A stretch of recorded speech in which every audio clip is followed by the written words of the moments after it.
I know how a Muslim mind works. I have seen Muslim preachers and scholars say time and time again that it's not just about Israel.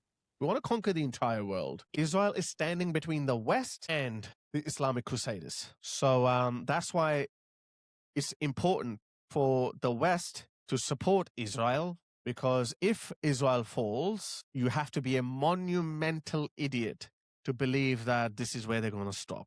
They're not going to stop there.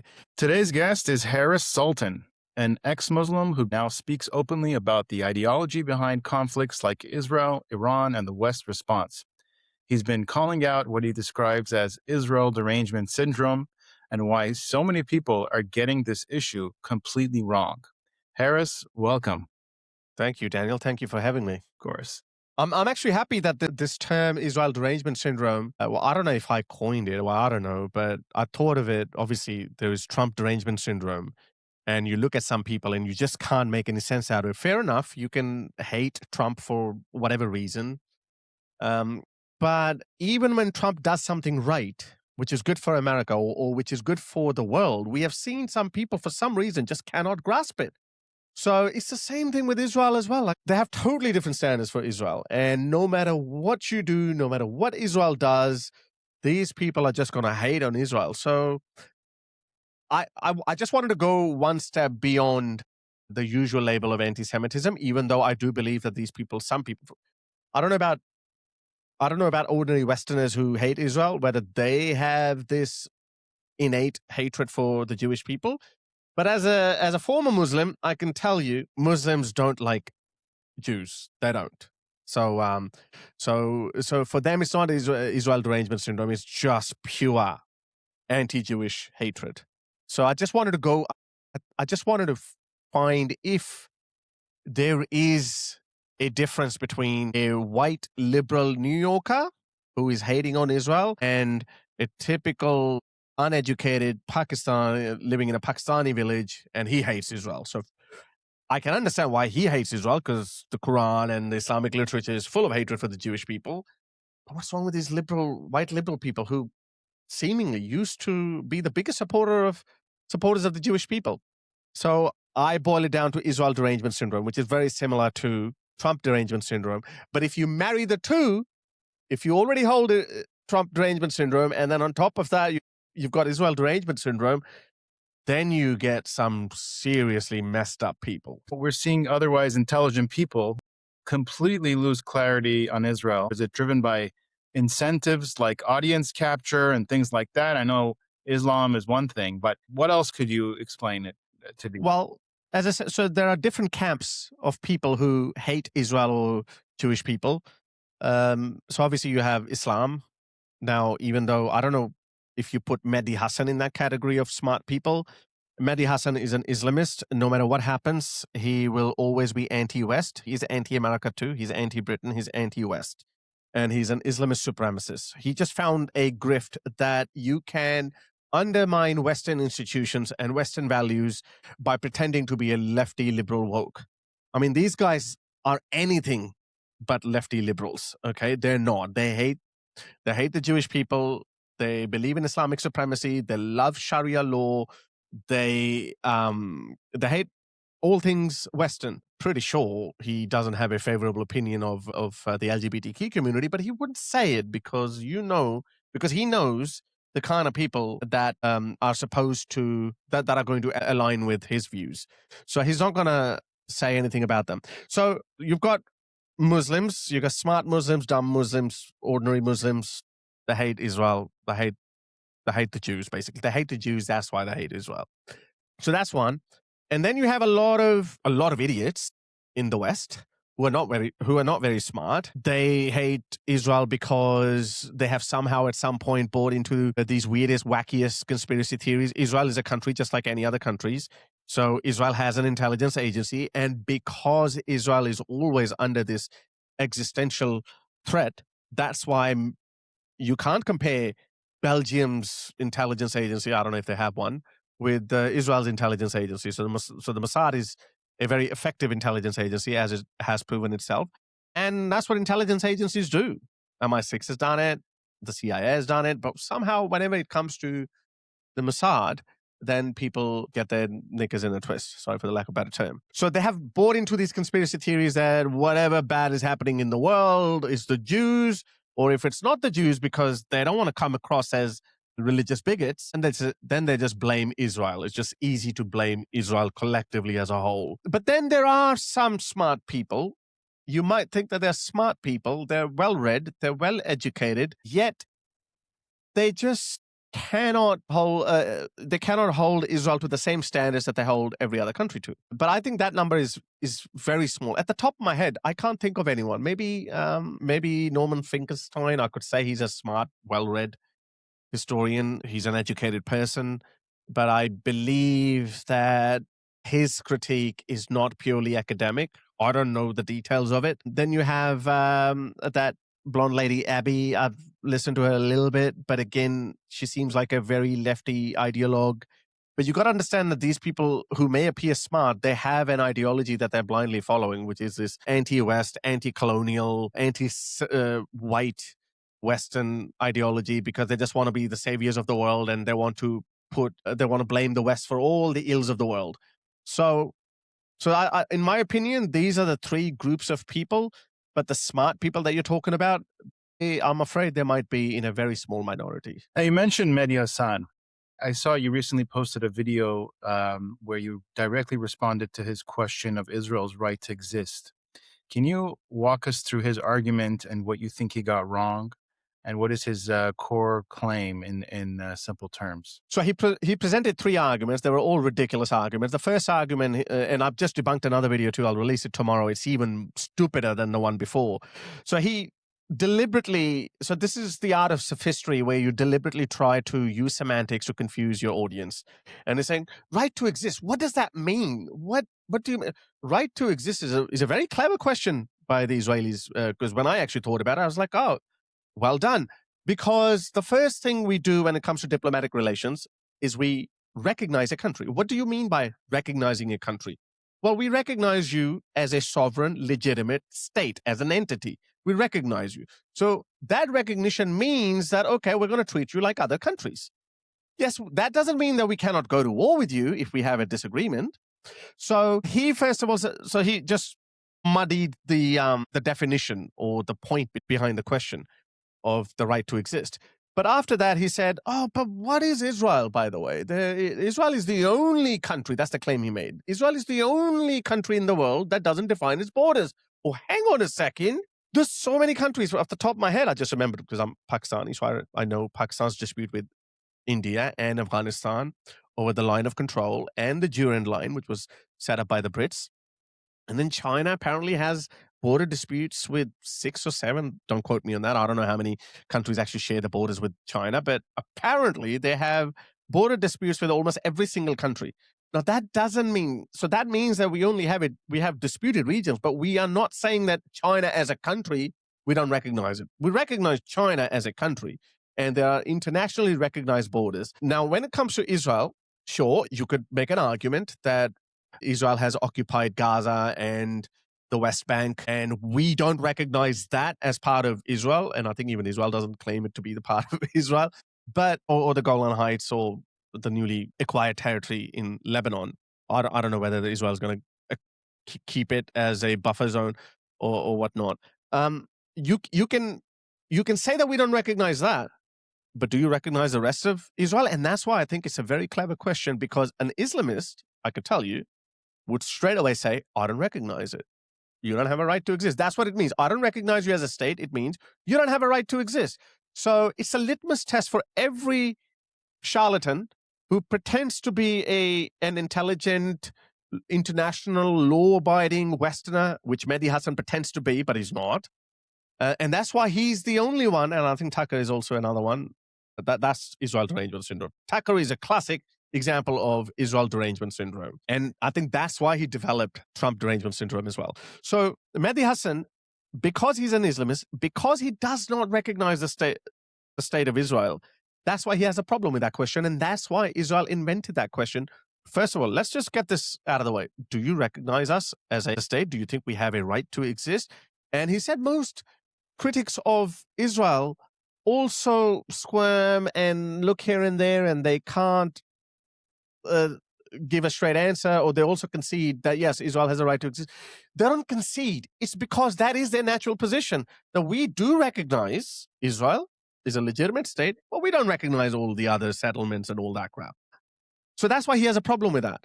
I think the second question, I can't even remember what his second or third arguments were, but it's regardless. You have to call out for who Mehdi Hasan is. He is an Islamist who is masquerading as a 21st century Western lefty progressive woke. He ain't. Yeah. Why does his argument sound so convincing to people? You think it's because he plays into people's emotions? Like, he's a frequent guest on Piers Morgan. I would not accept your premise that his arguments are accepted by a lot of people. He's preaching to the choir. So most of the clicks that he gets are from Muslims who already agree with his position. And they just say, oh, look at this guy. He's a smart, sharp-speaking guy with a sophisticated British accent. He sounds very smart and intelligent. But when you peel the layers of his arguments, then you realize they're just as pathetic as any other Islamist arguments. Piers Morgan, I'm sorry to say, I don't know. I still haven't worked out Piers Morgan's problem. Maybe he's a genuine centrist, old-school journalist who wants to stay in the middle and doesn't want to take a position. Or some people say that he deliberately does this. He flip-flops between different positions to keep audiences from all sides of the political spectrum. So that it could be that. But look, Mehdi Hasan, he's a good performer. He's a good speaker. He's a good performer. And he presents a view that is against the mainstream view that we've had in the West for a very long time, which is Israel is the only democracy in the Middle East, and we have to protect it. And that alone is enough for every person who lives in the West, who benefits from the Western way of life. That reason alone is enough to support Israel. Because the opposite of that is, we have seen that movie play out so many times before. What happens to the LGBTQ people, what happens to women, what happens to dissidents, what happens to minorities, whether that's Syria or Libya or Lebanon or Iran.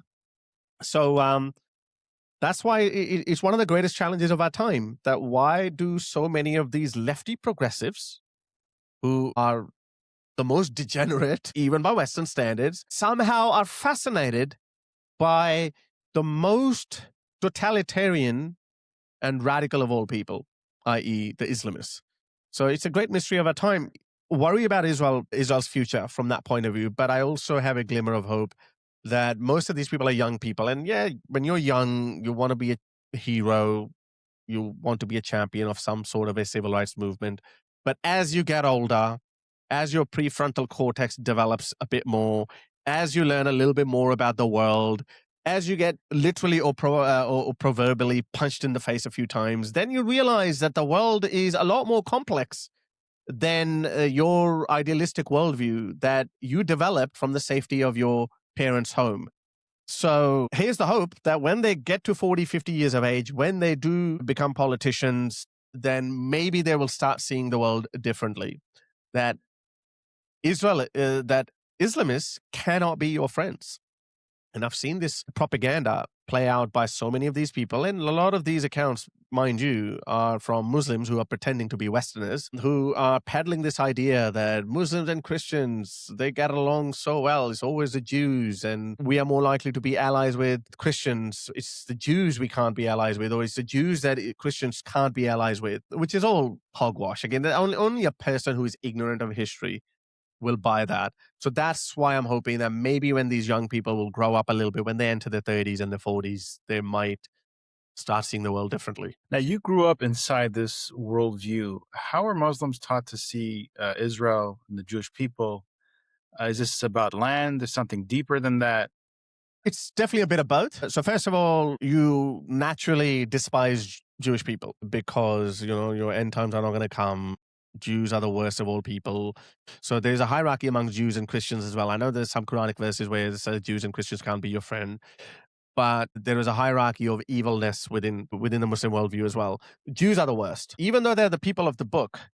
But in day-to-day lives, and I'll only tell you about my experience as a Pakistani kid growing up in Pakistan, because Pakistan's arch enemy, rival, whatever you want to call it, is India. So Pakistan, and because we have the same language, we have very similar cultures, even though Pakistanis don't like to own it, but because we understand each other so well, and we've lived side by side for thousands of years, that's why we are more focused on our animosity, rivalry, hatred with Hindus and the Indians. But whenever an issue whenever an Israel-Palestine issue somehow erupts onto the world stage, then every Muslim starts focusing on Israel, and that's when they claim, or they may genuinely believe that we don't hate the Jewish people, even though their books and their literature and the speeches of their scholars would say otherwise. An ordinary Muslim, an ordinary Pakistani would say that, no, it's not, we don't hate the Jewish people, they're the people of the book and all the yada, yada, yada. But it's just because they're oppressing innocent Gazans.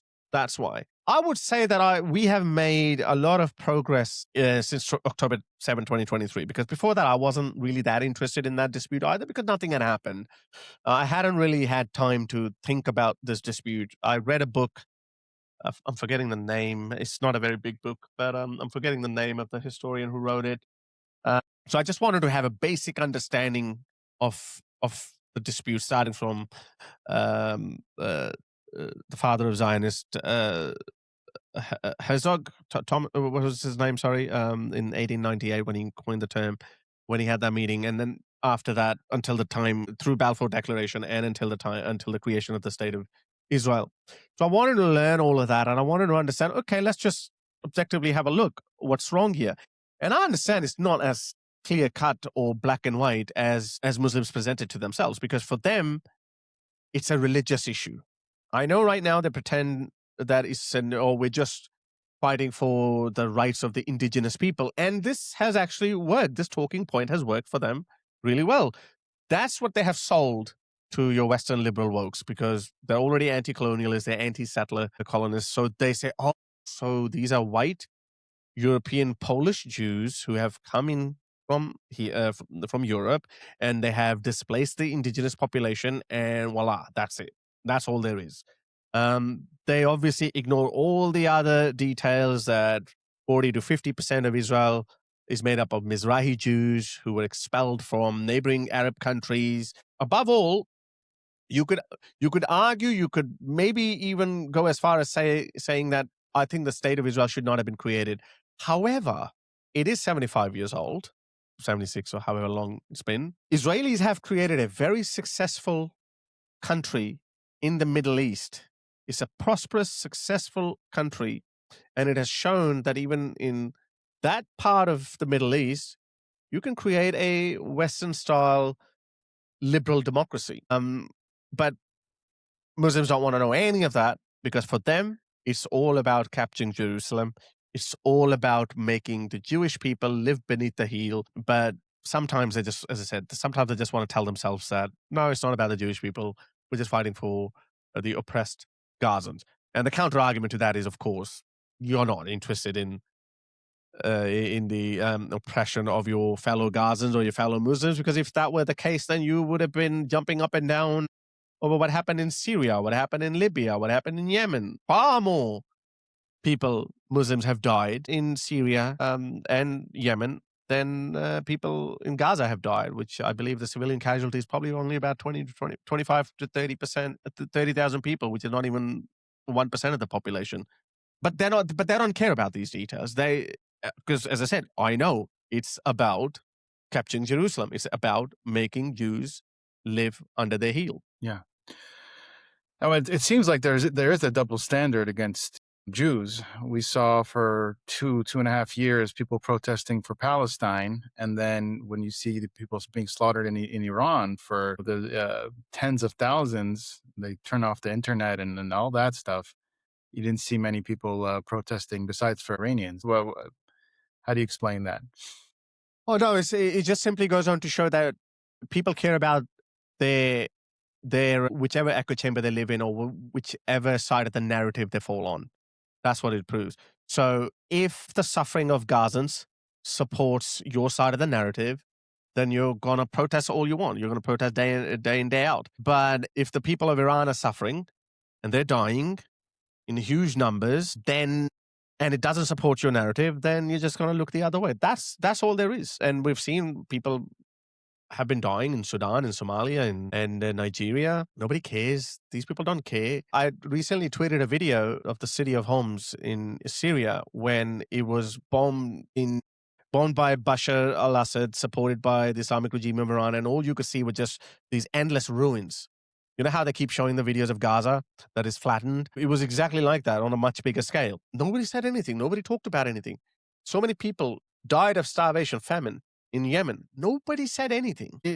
It's just because the human suffering goes out the window if it doesn't support your side of the narrative. Which is why I refuse to take lectures on humanity or human rights from these people. Yeah. Do you think that there's a misconception of moderate Muslim versus radical Muslim? Is there a distinction between them, or is it a person that follows the Quran to the T when a person that doesn't? From the Western perspective, it doesn't matter. We say they are irrelevant.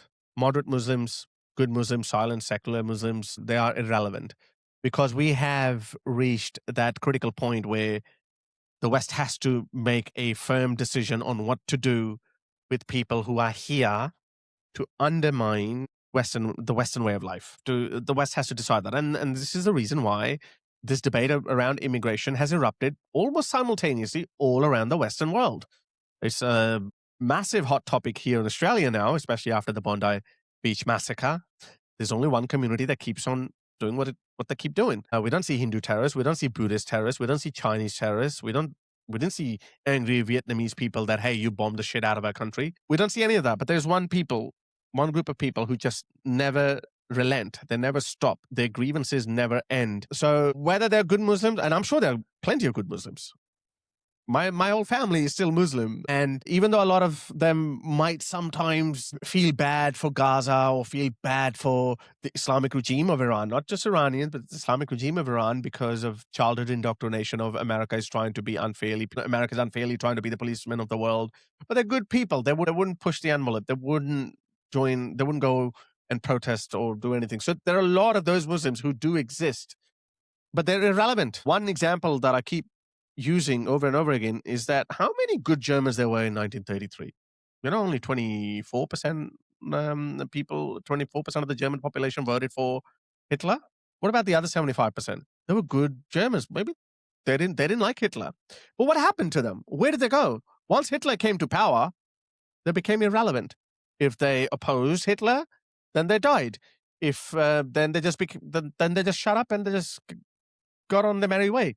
So you don't need the entire community to become a monolith and work towards a common cause. You only need 5 to 10% of those people to work towards a cause, such as they say, we're going to conquer the world. We're going to establish Sharia all over the world.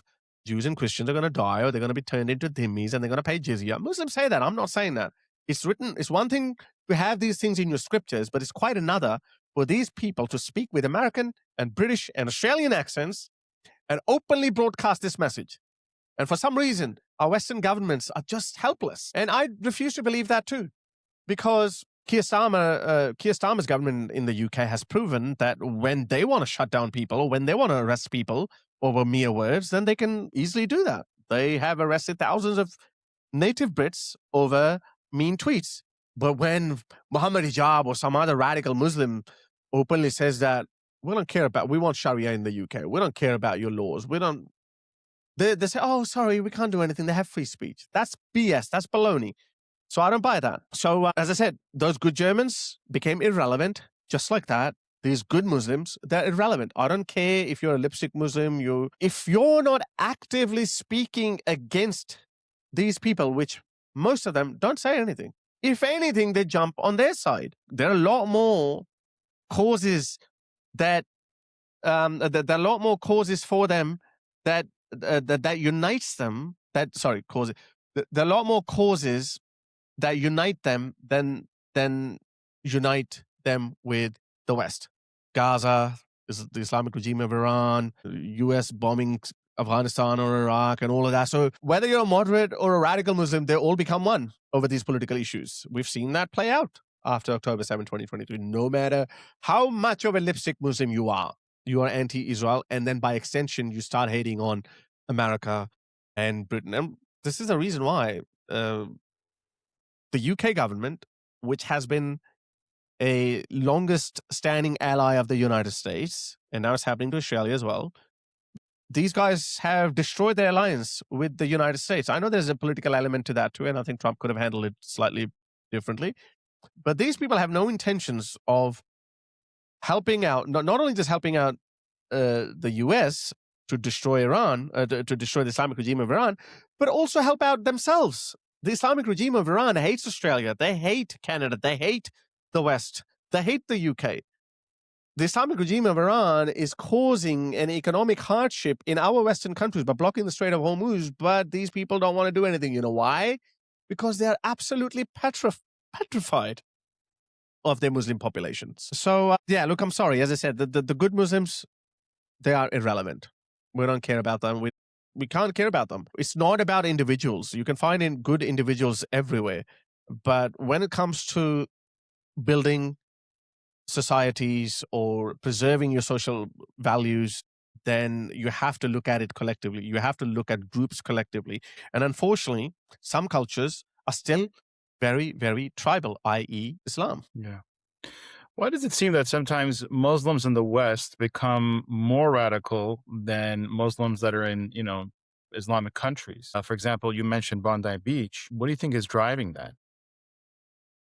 Well, because I feel... So it's an observed phenomenon, especially the best example is the UK. And up until very recently, we used to debate about this, that how come Muslims in Australia, Muslims in America tend to not be as radical as the Muslims in the UK. So one explanation we used to give was that Muslims who migrated to the UK, they were not skilled migrants, they were laborers. For example, half of all British Pakistanis come from a very tiny region called Mirpur, which is a backward area of Pakistan. Even mainstream Pakistanis hold a high opinion of them. But these guys moved to the UK in the 50s and the 60s because Pakistan wanted to build a dam and they were going to make them homeless, basically. So they should actually hate Pakistan, but for some reason, again, people forget those things. British Pakistanis tend to side with Pakistan more than they side with the United Kingdom. Even after 3 generations, they still support the Pakistani cricket team as opposed to the England cricket team. So that was one of the reasons. But then in recent years, we have seen, especially, I think October 7, 2023 will go down in history and not just as the worst day for Israelis, but also a big wake-up moment for people living in the West, because that's when their mask truly fell. That's when we saw that even though you're born and raised in America or Australia, you are not going to let go of your cultural, ancestral allegiances. And when the push comes to shove, these people will side with their ancestral culture.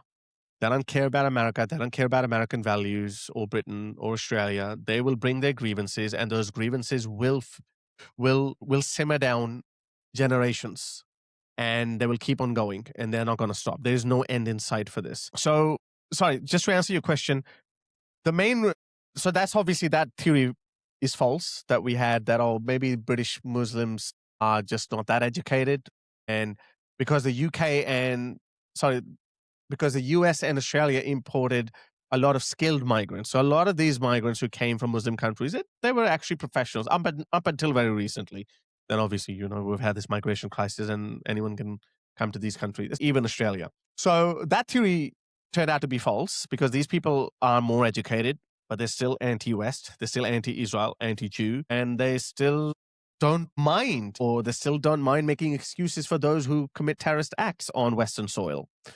So what could be the reason? So I think the only reason that I can make sense out of is that when you're in Pakistan, most of these Muslim countries are very homogenous countries. So Pakistan, for example, is 95% Muslim, yeah? And you have 2%, 3% people from other faiths, and they can't do anything. They're scared. They're barely surviving. So they're not under, so mainstream Pakistanis are not under any threat from any other foreign culture.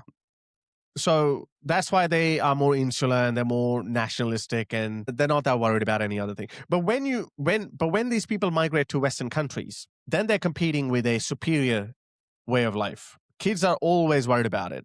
Sorry, parents are always worried about their kids becoming westernized. Oh, is he gonna start? Is he or she is even worse? Is my daughter gonna have a white boyfriend, or is my son going to start going to strip clubs? Is he gonna drift away from Islam?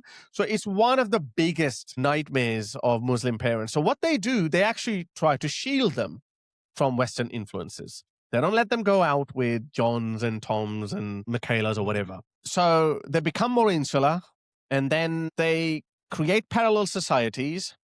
And then before you know it, they're living in a totally different world, even though they might be 10 minutes away from you, but they're living their own reality. They have created their mini Islamabad, their mini Baghdad. And I'm forgetting the name. I think it was Seville. I think it's Seville, a town in the UK which has become 90% Muslim.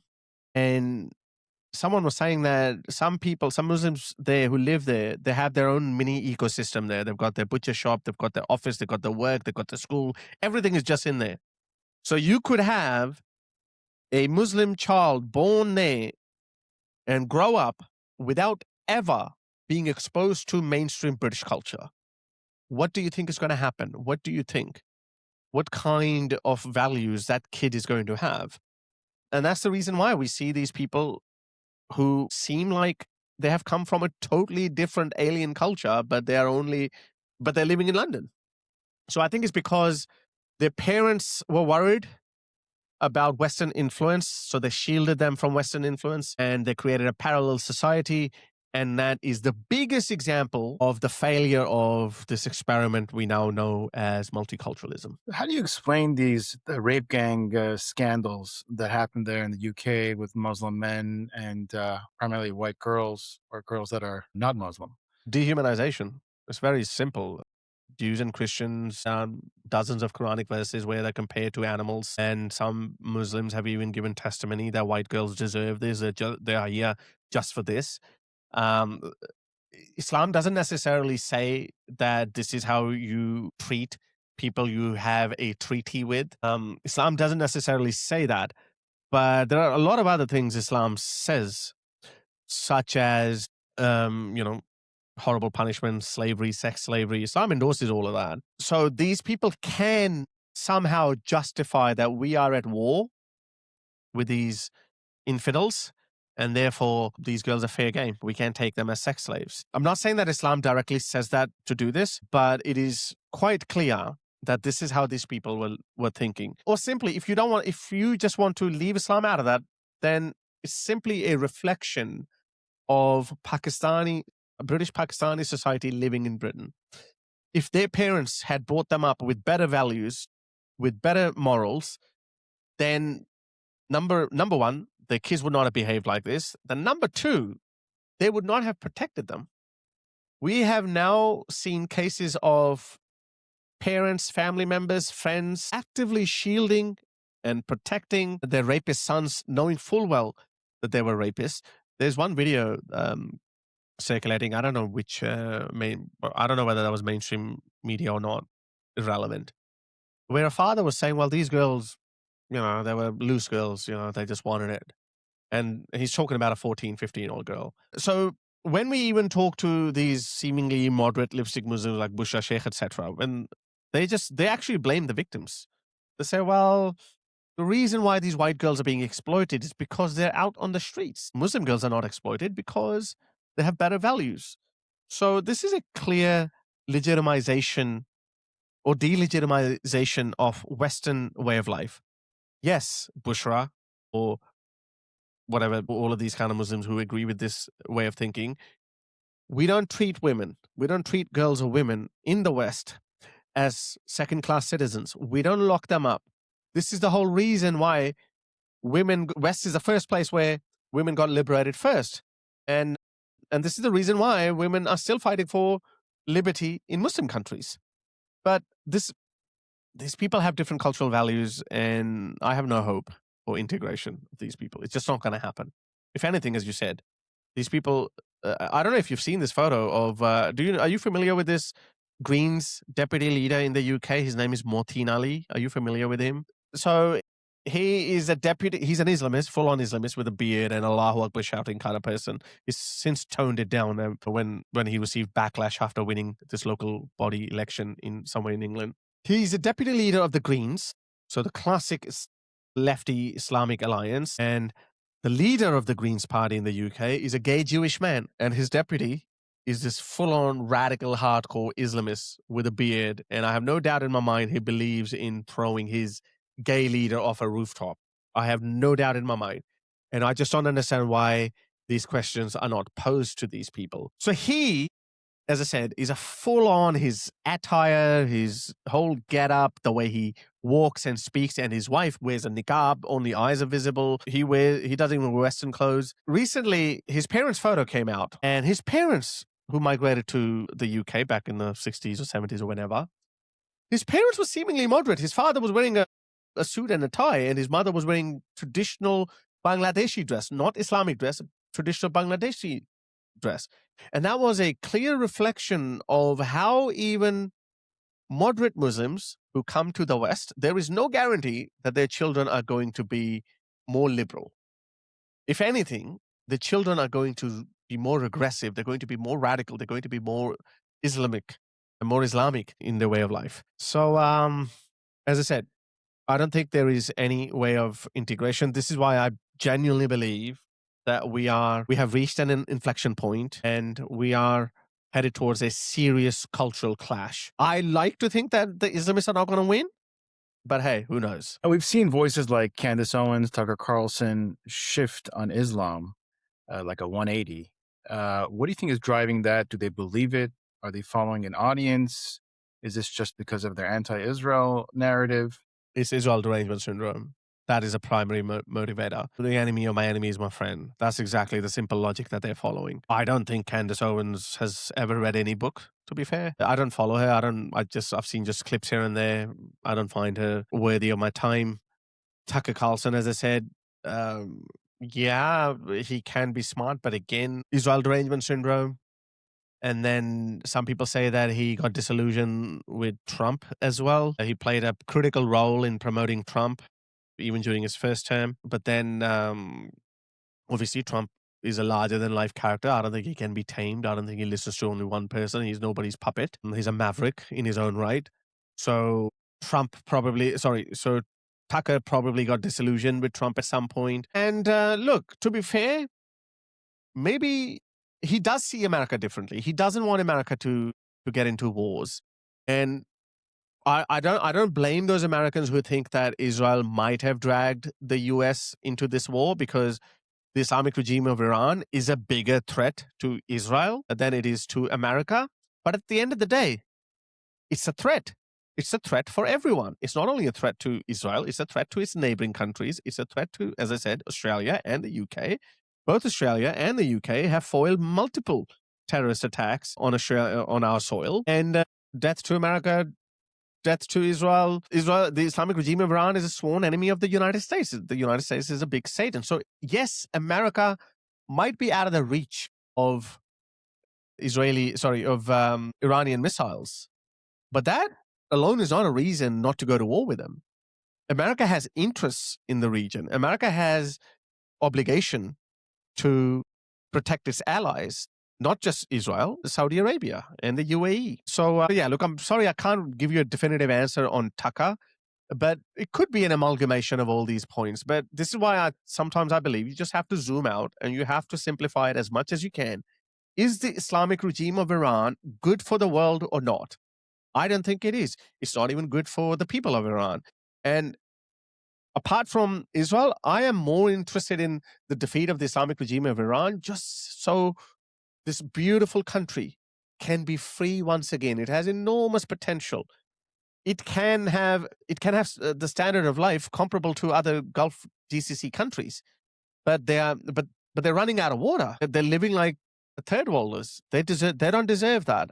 So that's what I am more interested in, and that's why I have supported this war. And also, of course, it's going to be good for Israel. It's going to be good for the neighboring countries, and it's going to be good for Australia as well. To get into your personal story, what first made you question Islam? Was there like a specific turning point for you? That's going a long way back now. So in my days when I never became a lefty woke to the standards of today, but obviously we were lefties and liberals of our time. So I moved to Australia when I was 19 years old, and obviously coming from Pakistan, coming from a very religious society. It's not as theocratic as Iran or as Afghanistan, but still it's a third world country. It has a long way to go before it actually becomes a functioning, workable society. So when I came to Australia, my eyes opened up. I had an idea what Western countries would be like, thanks to Western influence through movies and popular culture. But I instantly fell in love with Australia, and I just could not fathom that we are the good guys. And this is a world after 9/11. A lot of these debates are taking place, mostly in our own minds and in private gatherings, because YouTube or social media didn't really exist at that point. It did started showing up, so social media played a huge role in my life. So I started looking into. I'd always had questions. I always had existential questions, bigger questions, the universe. I was interested in science and theology and philosophy. So I just ran into, and also it was the golden age of what we now call as the new atheist movement days. We had Richard Dawkins, we had Sam Harris, we had Christopher Hitchens. I read the books of all of these people, mostly Richard Dawkins. I think I read 4 or 5 of his books. And that was a time when these atheists versus Christians and Muslim debates just started exploding on YouTube. I'm talking about 2006 or 7 and 8. So I think I consumed hundreds of hours of their lectures and videos and books and debates. And it just made more sense to me that Islam was just like any other religion. Just like every Muslim believes that every other religion is false, but they step short of finding or labeling their religion false. So you just go one religion further, because as I said, when you zoom out, you find more commonalities between these religions than differences, especially on bigger questions. I don't know about your faith. I see the kippah, but that's what that's what appealed to me at that point. But I didn't stop there, because you don't stop it. Your growth never stops. As you get older, as I said, initially you're a lefty, and then you gain some life experiences, and then you have your thoughts evolve as well. So we saw the emergence of wokeism after that. So I saw that as well. Now, I'm not a public person at this point. So I saw that in 2011, 12. I think 2011, Christopher Hitchens died, and he was warning the world about this looming crisis, what is now known as the woke ideology. I don't know if it was called wokeism at that point or not. So we just saw that if you suddenly remove centuries-old traditions or value systems, even though on paper they may not be a part of your legal framework. For example, Western liberal democracies have been secular for a very long time, but they haven't been atheistic. The UK hasn't been an atheistic society until very recently. And the same with Norway and Sweden and America and Australia. So that's why a lot of people blame the new atheist movement for the emergence of wokeism, because immediately within 10 years, we saw the moment you take out traditional values, then something else replaces it. And I remember Richard Dawkins always used to say, but he used to get annoyed with this question when people would ask him, where would you draw your morality from if you remove religion? And then he would always say, reason. We'll draw our morality from reason. And at that time, it seemed like a reasonable argument, because we had been drawing our morality from reason. For example, the marriage equalities, kindness towards animals, environment was a big thing back then. So we were constantly evolving our morality based on our reasoning. So that was a fundamental mistake, because later on, as we found out, that kids who are not born with religious values, reason is subjective. And when you don't have anything solid grounded in traditions, then something very vague can replace your moral framework. And that's exactly what we've seen. We've seen gender fluidity. We've seen this total wacky ideas that Islamists can be our friends, but not Israel, because we are anti-colonials. So I think the reason why the West looks so confused to the outside world is because it has lost its fundamental value system that held it together for hundreds of years. And which is why I now have this newly found respect for Christianity, not necessarily as an answer to the supernatural, but as a valuable part or a fundamental force to keep our society in check. And I would apply the same logic to Hinduism, Judaism, and even to some extent to Islam. I am not sure now if you suddenly remove Islam, by suddenly I mean within a generation or two, then we don't know what's going to replace it. But if we let it gradually erode over many generations, as it kind of happened in the West, as I said, the West did not become atheistic overnight. I think until the year 2000, the vast majority of all these Western countries were Christian. But for some reason, Christianity and the Judaism and Judaism, I think both of these religions had somehow learned to keep theology out of the business of the state, and that served them well. So these countries became secular. I don't know about Israel. Is Israel constitutionally secular? I read somewhere that it behaves like a secular country. I know it has a lot of Jewish influence, but it behaves like a secular country. Is that a fair assessment? Yes. So we have seen that model works. You can be religious, you can have your faith, and even though your faith has strong opinions on certain matters of politics, but if you can keep it at an arm's length, not persecute it, then you can create functioning, workable societies. And the whole of the West is the living, breathing proof of that.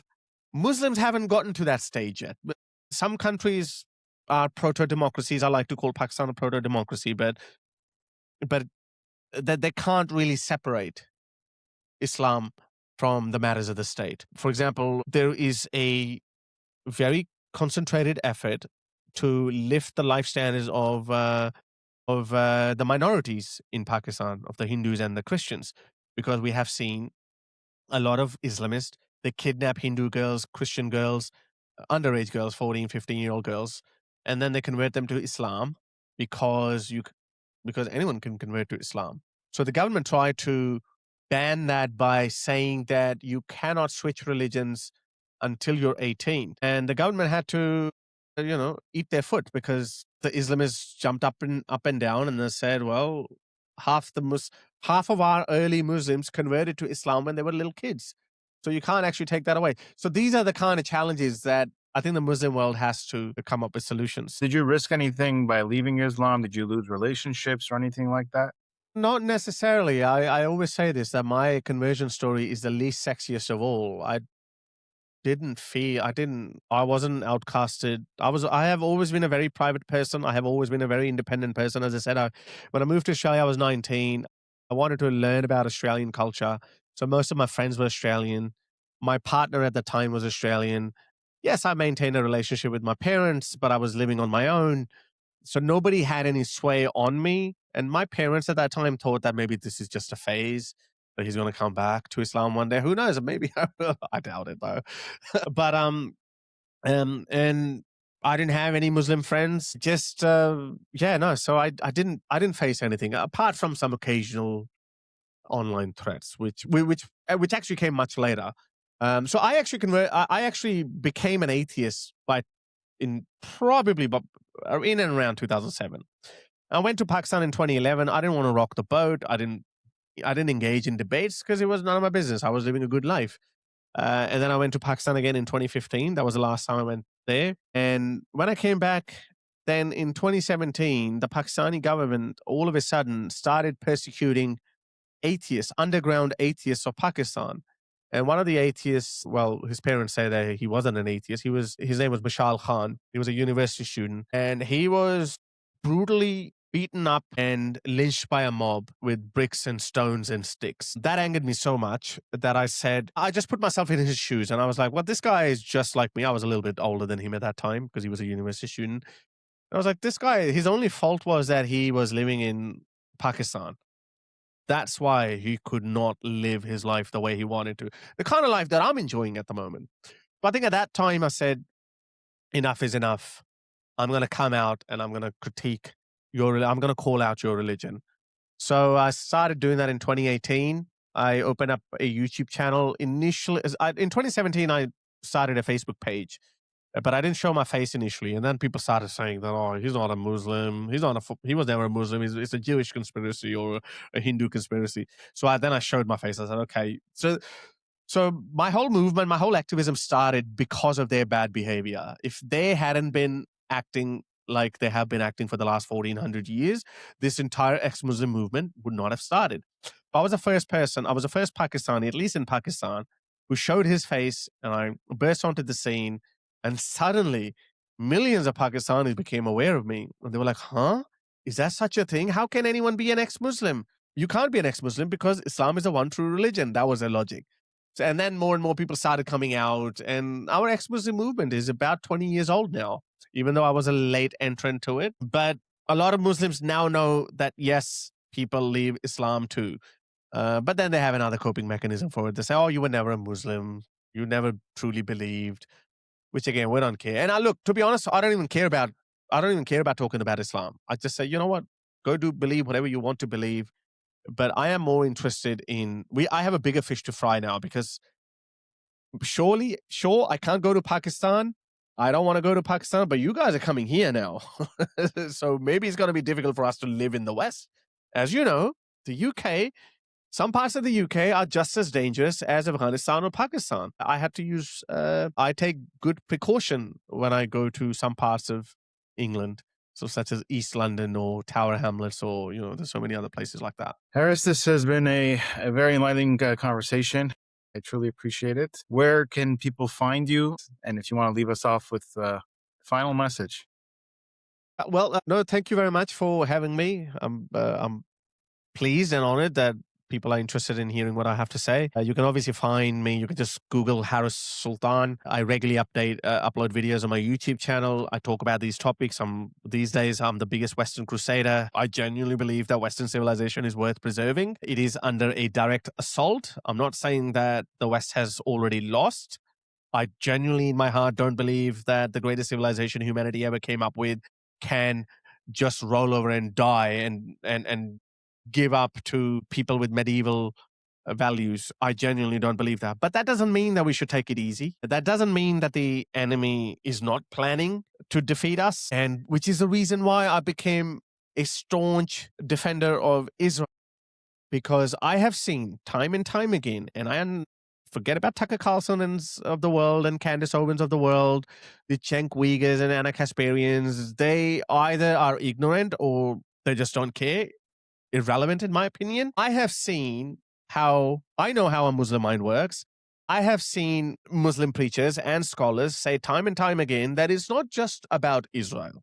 We want to conquer the entire world. Israel, as Israel often claims itself, that Israel is standing between the West and the Islamic Crusaders. So that's why it's important for the West to support Israel, because if Israel falls, you have to be a monumental idiot to believe that this is where they're going to stop.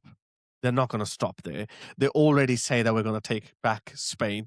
And look what's happening in Spain. They're opening their doors to them. So a lot of bad things are happening in the West, but it is no time for despair.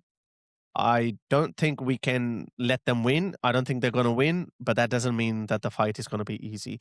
So I talk about these topics all the time on my YouTube channel. You can also follow me on X. My ID is the Harris Sultan. And yeah, thanks for having me. Thank you again. If you have a 401k or an IRA, please listen. Gold is at record highs.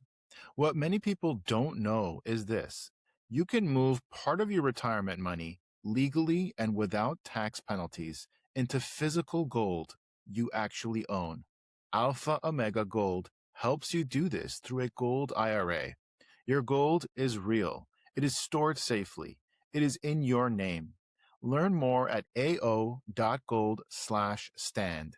Alpha Omega Gold is our sponsor, and they proudly stand with Israel.